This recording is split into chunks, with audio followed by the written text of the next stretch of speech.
You know the cliche phrase, my inner child is coming out? I'm sure you've heard it once or twice. When I say it, however, I mean it literally. You see, I have a condition called DID, dissociative identity disorder, more commonly known as split personalities. At any time, I could change from talking like a mature adult to my other self, my inner child. This makes doing my job very difficult. I'm a manager at a local pharmacy, and the customers don't understand what's going on when I start talking in a little girl's voice when I'm a 27-year-old man. The worst part about the instances when Kelly, my inner child, takes over is that I don't even realize that it had happened until after the fact. I'll just be going about my day, and then there will be a gap in my memory. I assume later on that I must have switched personalities during that blank period. My friends don't like Kelly. They say that she creeps them out. I'm not sure why, but then again, I've never met her. I've asked my best friend about the episodes where Kelly's in control, but she never seems to want to talk about it. My wife doesn't talk to me about it either. Everyone acts as if Kelly doesn't exist, but she does. And I think she's dangerous. Yesterday during work, I must have had one of my blackouts, or whatever I'm supposed to call them. I had just finished stocking the children's Tylenol when my memory goes blank. The next thing I know, I'm holding a box cutter with the blade out and staring intently at an old lady looking at cough medicine. When I come to, I am mortified. What the hell was going on? Why did I leave the aisle I was in, come to this aisle, open my box cutter and walk up behind some stranger? Luckily, the woman didn't notice me and I was able to pocket the razor-sharp blade before she turned around and saw what was occurring. I talked to my wife about the incident, and she insisted that I see my psychiatrist about it. I reluctantly agreed. I already knew what Dr. Thompson would do, up the dosage on my meds. I believe he thinks I'm making it all up, which I can't blame him. I've never had an episode at his office, and I'm not going to fake one just so he'll believe me. The next day, I went into his office, took a seat, and told him the story. He sat in his chair, taking notes while I spoke.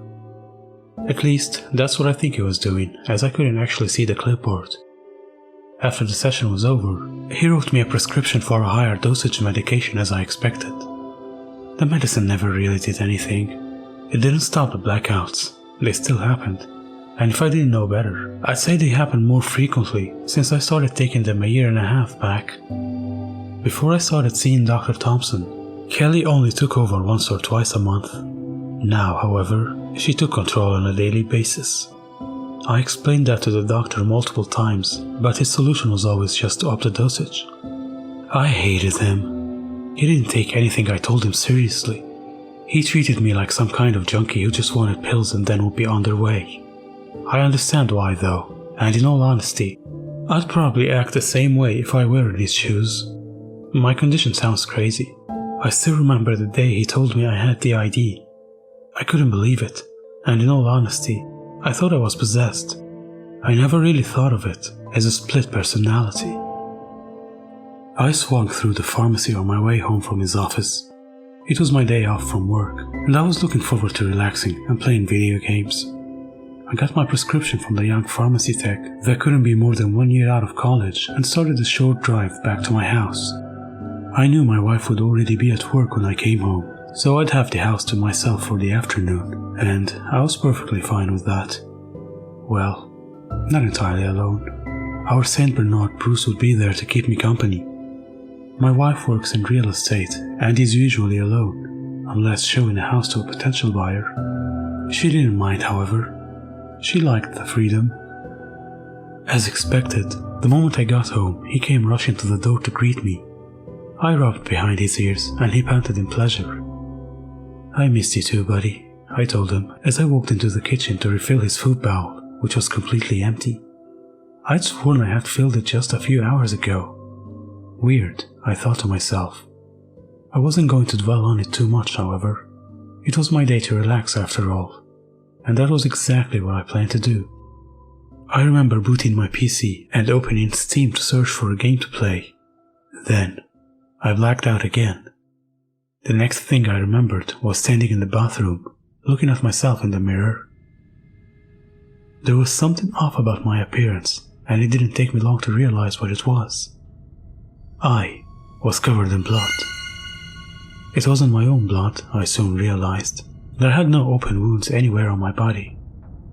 I did a thorough search to make sure of it. I began to panic as I thought back to the box cutter incident and thought of what could have happened if I would have come to just a couple of seconds later. Whose blood was this? I thought to myself, not knowing if I truly wanted to know the answer. I ran downstairs to find the front door open and Bruce nowhere to be found. Oh no, please tell me I didn't hurt him, I thought. I couldn't handle the pain it would have caused me if I had done something to that poor innocent creature. I looked all around the house. Once I knew he wasn't there, I went back upstairs to change my clothes and search for him outside, knowing that walking around in a bloody white shirt would draw attention to myself. I changed, cleaned up, and walked outside the house. I walked up and down the block for what felt like hours when my phone rang. Hello? Is this James Tonsley? A voice I didn't recognize asked on the line. Yes? Who's this? This is Detective Monroe with the Homicide Unit of the LAPD.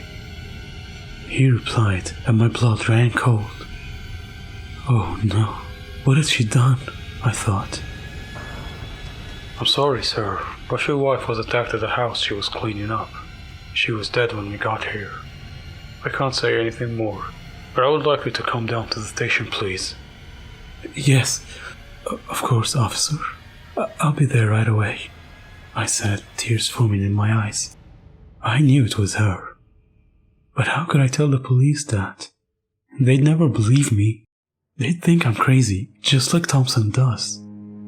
I got to the station and was greeted by a clean-shaved man in a white shirt and tie. He had a badge on his belt, and I assumed it had to be the man I spoke with.